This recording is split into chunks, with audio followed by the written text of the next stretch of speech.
Olá, a graça e a paz de Cristo. Muito bem, nós estamos na reta final para concluir o nosso livro e hoje nós vamos fazer a lição do capítulo 12, enfrentando a rejeição nos nossos relacionamentos. Mas vamos orar. Pai, muito obrigado pelo teu amor, obrigado, Pai, porque nós temos aprendido a despojar do homem velho, renovando assim o nosso entendimento, a nossa mente, e de modo que nós estamos sendo transformados para poder experimentar a boa, perfeita e agradável vontade de Deus em Cristo Jesus, o nosso Senhor. Amém. Muito bem, o capítulo 12, enfrentando a rejeição nos nossos relacionamentos, ele começa com a história de Rosa. Rosa era uma senhora de 40 anos que foi rejeitada durante todo o tempo da sua vida. Rosa foi rejeitada antes de nascer no ventre da sua mãe. Rosa sobreviveu milagrosamente a um aborto aos 6 meses de gravidez da sua mãe,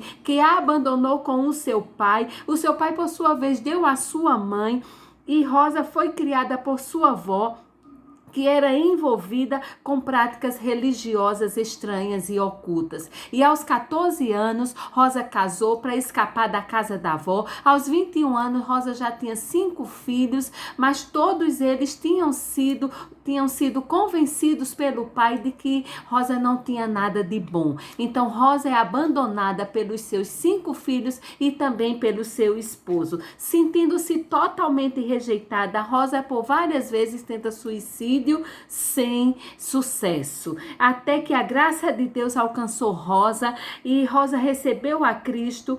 Todavia, Rosa ouvia vozes que zombavam dela, né? E havia uma presença espiritual escura, assustadora, infestada em sua casa. Até que Rosa vai participar de uma conferência onde o autor do livro está ministrando. E quando ele está ministrando sobre perdão, Rosa sai da sala, aparentemente com um ataque de asma. Mas na realidade, Satanás estava tentando desesperadamente impedir que ela experimentasse a liberdade em Cristo que estava sendo ministrada. Então, no dia seguinte, Rosa é acompanhada pelos pastores e também pelo autor do livro que vão ministrar sobre o perdão.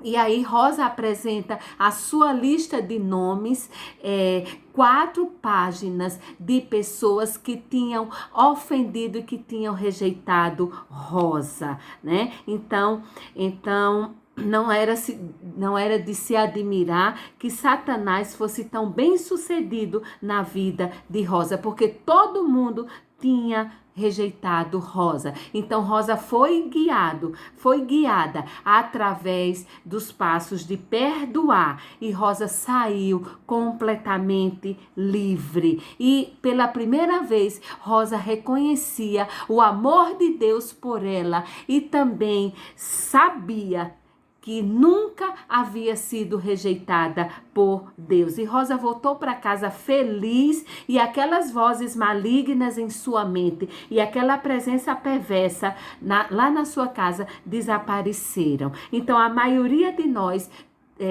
sofreu rejeição, não na intensidade que Rosa sofreu, mas todos nós sabemos o que é ser criticado e rejeitado, inclusive por pessoas que nós queremos muito agradar. Então, nessa vida, nós temos que viver com a dor e com a pressão da rejeição. E agora nós vamos analisar 3 atitudes defensivas de responder à rejeição.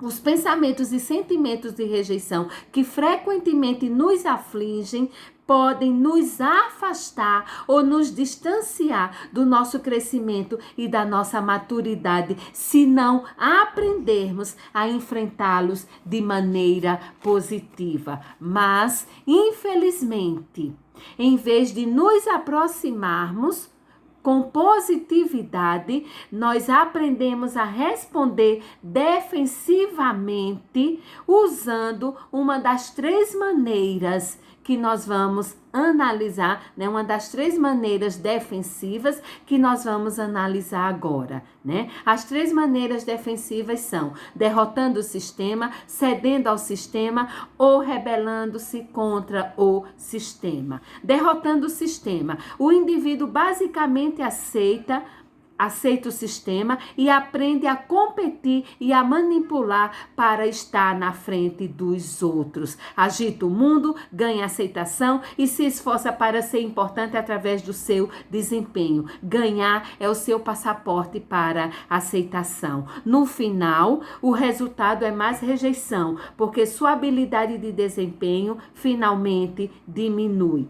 E quais são os resultados emocionais nesse indivíduo? Falta habilidade em expressar seus sentimentos, isolamento emocional, perfeccionismo, ansiedade, tensão e insegurança. E como é o relacionamento desse indivíduo com Deus? Nega a submeter-se à autoridade de Deus e tem pouca comunhão com Deus. Agora vamos ver a outra maneira, cedendo ao sistema. O indivíduo simplesmente cede ao sistema, semelhante ao rapaz que se achava um fracasso porque queria ser jogador de futebol americano, mas se conformou em ser membro da banda de música. Daí, continua se esforçando para tentar satisfazer aos outros, mas seus fracassos levam-o a crer que ninguém pode amá-lo e que não é aceitável. O sistema diz que o melhor, o mais forte, o mais bonito, o mais talentoso está na moda. E quem está fora destas categorias sucumbe a este juízo falso da sociedade quanto ao seu valor. O resultado é que esse indivíduo se submete cedendo mesmo ao juízo falso do sistema, resultando em mais e mais rejeição. Acredita na mentira do sistema e ele mesmo se rejeita. Duvidará de qualquer sucesso ou aceitação que o toque por causa do que crê a respeito de si mesmo. E quais são os resultados emocionais nesse indivíduo? Os resultados são sentimentos de ineficácia, inferioridade e autorrecriminação. E como é o seu relacionamento com Deus? Tem dificuldade no relacionamento com Deus, culpa a Deus por sua condição e por seus fracassos e não confia em Deus. Considera Deus como a seu pai terreno. E a terceira maneira de responder defensivamente a rejeição é rebelando-se contra o sistema. Esse indivíduo é o rebelde que responde à rejeição dizendo: não preciso de você e nem preciso do seu amor, mas por dentro anela a aceitação, mas não reconhece a sua necessidade. Frequentemente comporta-se e veste-se de maneira inaceitável. A atitude e o comportamento rebelde desse indivíduo tem a tendência de alienar a outros e a impulsioná-los a defender o sistema que ele rejeita. Daí só produz mais rejeição. E os resultados emocionais nesse indivíduo é que o rebelde é notado por seu ódio a si mesmo e sua amargura. Deseja não ter nascido, é irresponsável e indisciplinado. E como é o seu relacionamento com Deus? Considera a Deus como um tirano e também se rebela contra Deus. Mas ser defensivo é estar sem defesa. Então, existem 2 motivos pelos quais nunca precisamos responder defensivamente à avaliação negativa e à crítica do mundo. O primeiro motivo é: se nós fizemos algo errado, não temos defesa. A crítica é válida. Qualquer defesa seria uma tentativa de justificar-se ou uma mentira. A melhor maneira de responder é reconhecer o erro e tomar as medidas para melhorar o caráter e o comportamento. Segundo motivo é: se não fizemos nada de errado, também não temos necessidade de nos defender. E aí Pedro vai dizer, né, lá na sua primeira carta, 2:23, ele vai nos encorajar a seguir os passos de Jesus. Pedro nos diz o seguinte: pois ele, Jesus Cristo, quando insultado, não revidava com insultos, quando maltratado, não fazia ameaças, mas se entregava àquele que julga retamente. E aí então o autor do livro, ele vai nos contar uma vivência que ele teve com Alice. Alice estava frustrada com o ministério que liderava e então Alice resolveu descarregar sua frustração no autor do livro. E aí ele conta que permaneceu sentado, ouvindo atentamente até Alice acabar com toda a sua munição. E ele simplesmente respondeu a Alice, né, que ela tinha sido corajosa para ter dito tudo o que ela disse, né, e que só restava para ele perguntar a Alice o que ela achava que ele deveria fazer diante, né, daquilo que a Alice havia exposto.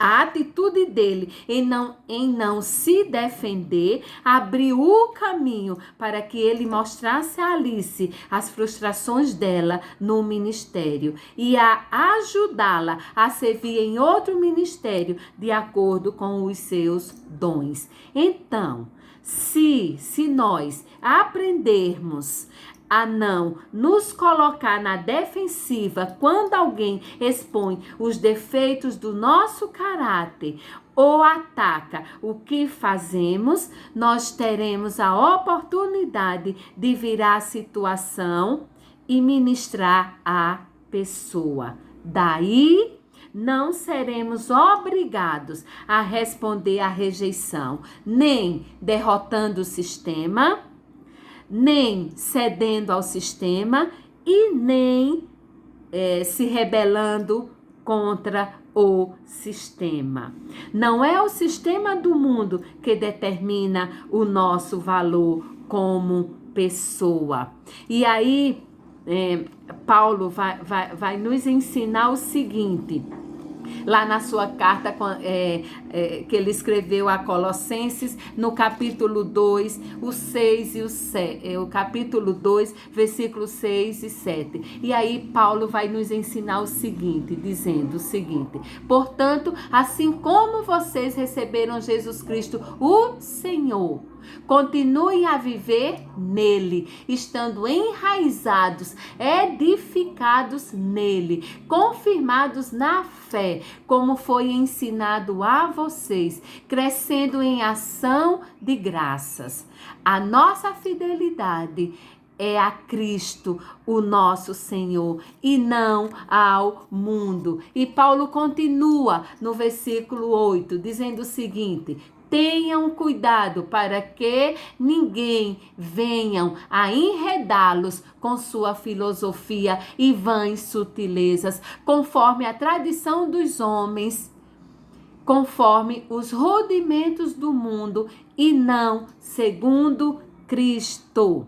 O sistema do mundo existe e tem grande influência, mas nós não precisamos responder a esse sistema, porque nós não pertencemos a ele. Nós estamos no mundo, mas não somos do mundo. Conforme o próprio Jesus disse na sua oração sacerdotal no Evangelho de João 17, 14 a 16. Nós estamos em Cristo. Ao percebermos que estamos respondendo defensivamente à rejeição, lembremos-nos de concentrar o nosso esforço e a nossa atenção no que aumentará e estabilizará a nossa fé em Cristo Jesus, o nosso Senhor. vencendo a tentação de criticar ou rejeitar os outros. Rejeição é como uma rua de mãos duplas. Podemos receber e podemos dar. E aí a gente já analisou, né, as 3 maneiras de responder defensivamente à rejeição que recebemos dentro do sistema do mundo. E agora a gente vai discutir como responder ou como vencer a tentação de ofender a outros com crítica ou rejeição, né? E quais são essas maneiras que nós vamos analisar? Concentrando nas nossas responsabilidades, não desempenhando o papel do Espírito Santo, disciplinando e não julgando e expressando as nossas necessidades sem atacar ou julgar. Então, o autor nos conta, né, que ele é chamado para socorrer um casal que está em crise conjugal. E este casal gritava atirando acusações e insultos um ao outro. Então o autor, ele faz um desenho de um diagrama para ensinar a este casal 2 princípios básicos da palavra de Deus. O primeiro princípio é que, diante de Deus, cada um é responsável pelo seu próprio caráter e não destruir ou julgar o caráter do outro. E aí esse princípio é compartilhado através do texto que está lá em Romanos 14:4. E aí Paulo, né, nos instrui dizendo o seguinte: quem é você para julgar o servo alheio? Para o seu próprio dono é que ele está em pé ou cai, mas ficará em pé, porque o Senhor é poderoso para o manter em pé. E o segundo princípio é que, perante Deus, cada um é responsável por satisfazer as necessidades do outro e não estarem absolvidos egoisticamente com suas próprias necessidades. E aí esse princípio foi compartilhado com o texto de Filipenses 2:3, que Paulo também nos instrui, dizendo o seguinte: não façam nada por interesse pessoal ou vaidade, mas por humildade, cada um considerando os outros superiores a si mesmo. Já imaginaram que tipo de famílias e igrejas nós teríamos se todos nós tomássemos a responsabilidade sobre o nosso próprio caráter e nos esforçássemos para suprir as necessidades dos que vivem conosco, né? Seriam famílias e igrejas quase divinas. Mas em vez de nos dedicarmos a desenvolver o nosso próprio caráter e a suprir as necessidades uns dos outros, frequentemente nós cedemos à insistência de Satanás de criticar o caráter uns dos outros e a cuidar de nossas necessidades de maneira egoísta. Então, só nos encorajaremos mutuamente ao crescimento e à maturidade se concentrarmos os nossos esforços nas nossas responsabilidades. Concentrando nas nossas responsabilidades. Satanás também poderá nos enganar nas nossas relações ao nos tentar concentrar em nossos direitos em vez de concentrar em nossas responsabilidades. Por exemplo, o esposo pode ser frio com sua esposa por se achar que tem o direito de esperar que ela se submeta. A esposa pode implicar com o esposo por porque espera que ele seja o líder espiritual. Os pais podem hostilizar seus filhos porque sentem que têm o direito de exigir obediência. No sistema de Deus, o nosso foco deve ser em cumprir as nossas responsabilidades e não em exigir os nossos direitos. Esposo, ter uma esposa submissa não é seu direito, mas ser um esposo afetuoso e compreensivo é sua responsabilidade. Ser o cabeça não é um direito que possa ser exigido, mas uma responsabilidade impressionante a ser cumprida. Da mesma maneira, esposa, ter um esposo espiritual não é seu direito, mas ser uma esposa que se submete e apoia a seu esposo é sua responsabilidade. Pais, criar filhos obedientes não é seu direito, mas discipliná-los e nutri-los na instrução do Senhor é sua responsabilidade. Ser membro do corpo de Cristo é um privilégio incrível, não um direito. Este privilégio vem acompanhado com a responsabilidade gigantesca de comportar-se como filho de Deus e amar as pessoas. Aí, quando nós estivermos frente a Cristo, Ele não nos perguntará se recebemos tudo o que nos correspondia, mas sim nos recompensará pela maneira que cumprimos as nossas responsabilidades. Não desempenhando o papel do Espírito Santo ou da consciência. Também nós somos tentados a desempenhar o papel do Espírito Santo ou da consciência na vida de outras pessoas em relação a assuntos que a Bíblia não fala muito claramente. O Espírito Santo sabe exatamente quando confrontar a consciência. É parte do processo de santificação que ele supervisiona. Quando tentamos fazer o papel do Espírito Santo, frequentemente não fazemos mais do que oferecer crítica e rejeição. O nosso trabalho é rodear as pessoas com aceitação e permitir que o Espírito Santo faça seu trabalho no seu tempo. Disciplina sim, julgamento não.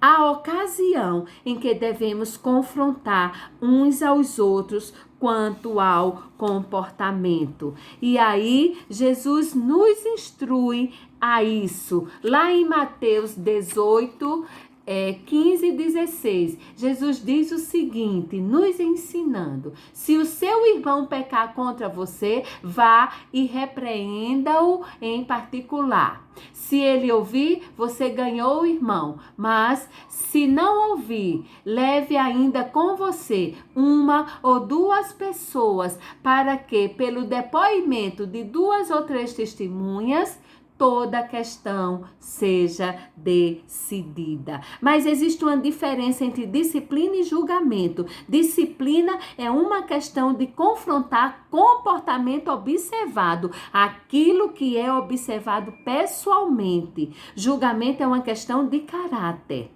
Nós somos instruídos a confrontar a outros em relação a pecados observados. Não somos permitidos a julgar seu caráter. Disciplinar o comportamento é nosso trabalho, julgar o caráter é trabalho de Deus. Nunca devemos dizer a nosso filho que está mentindo: você é um mentiroso.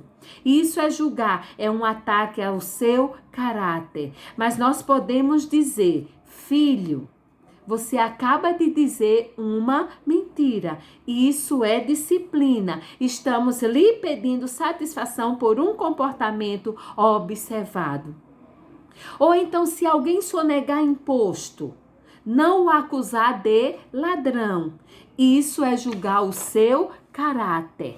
E julgar o caráter não é responsabilidade nossa. Mas nós devemos confrontá-lo com base no que vemos, dizendo o seguinte: sonegar imposto é roubar do governo, e isto é pecado.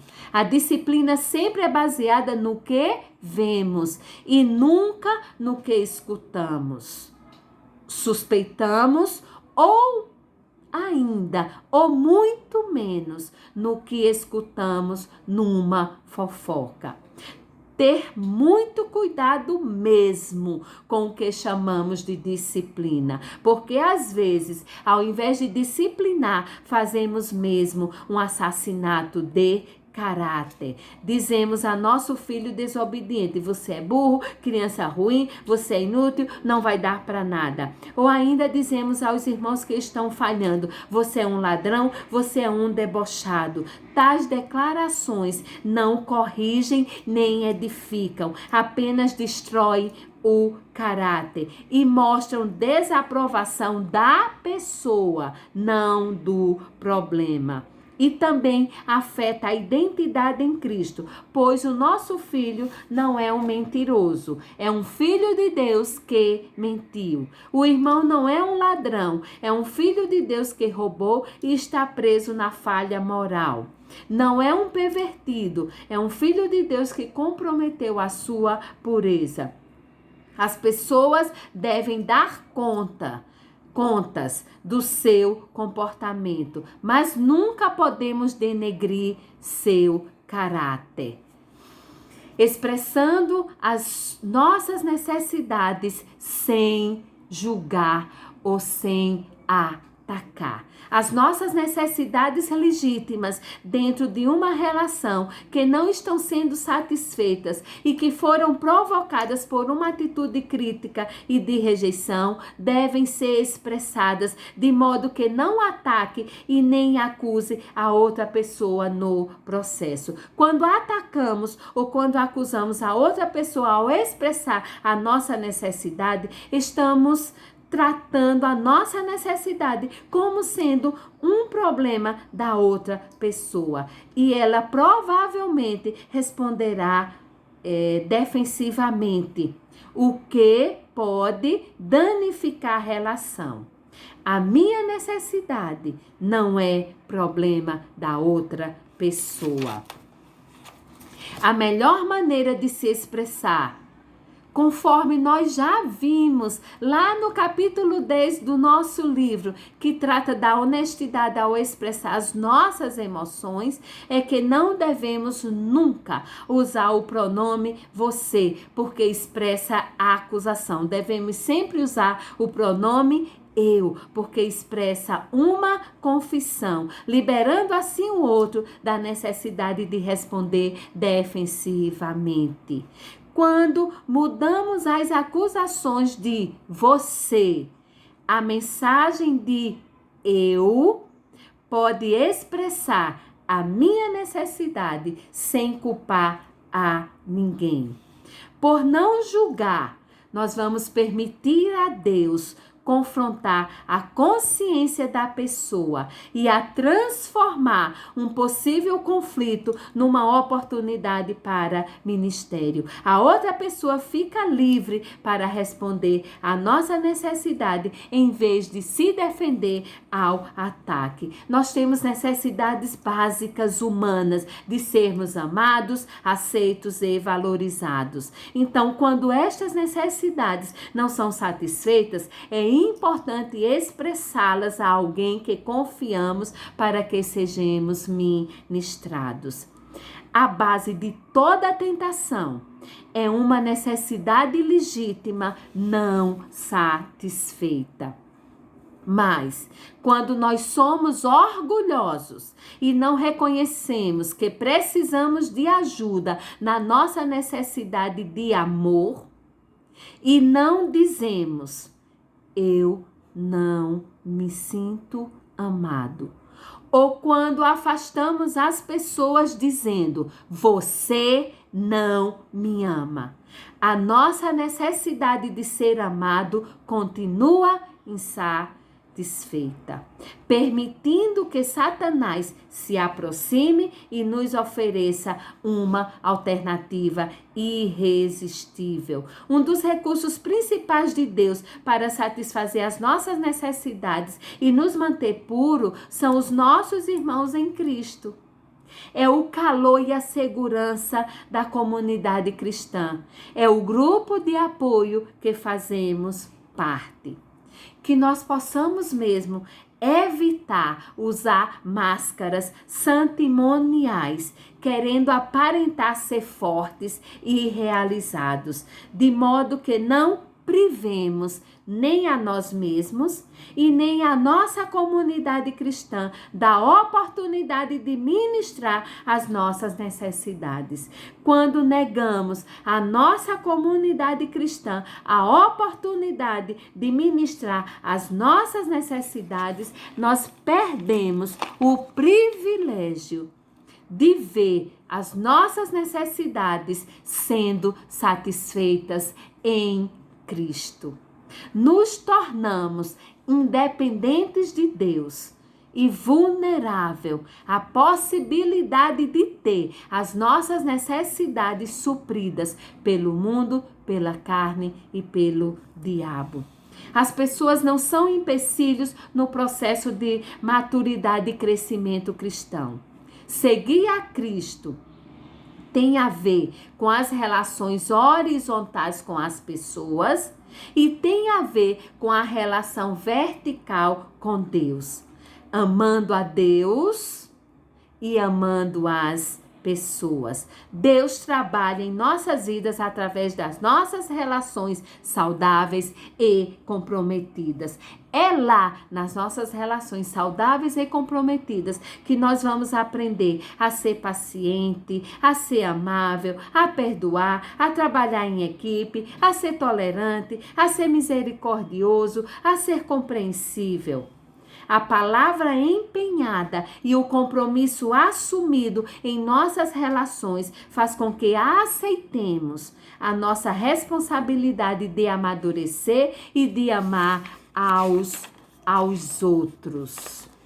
Qualquer um pode encontrar defeitos de caráter e mau comportamento em outros cristãos, mas a graça de Deus é necessária para enxergarmos mais além do Pedro impulsivo, para ver a pedra da igreja de Jerusalém.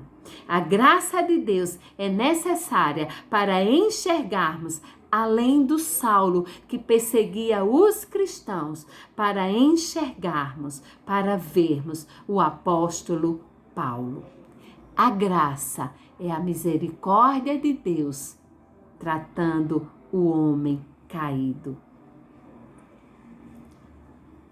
Que a graça e a paz nos sejam multiplicadas pelo conhecimento de Deus e de nosso Senhor Jesus Cristo. Amém.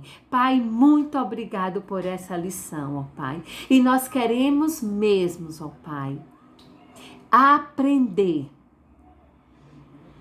a enfrentar a rejeição, não como o mundo ensina, não usando o sistema do mundo, mas nós queremos enfrentar a rejeição usando o sistema de Deus, assumindo a nossa responsabilidade, disciplinando e não julgando, não desempenhando o papel do Espírito Santo, mas amando as pessoas. Nós queremos mesmo, ó Pai, conhecer o Teu amor, para que a gente possa amar uns aos outros. Em Cristo Jesus, o nosso Senhor. Amém.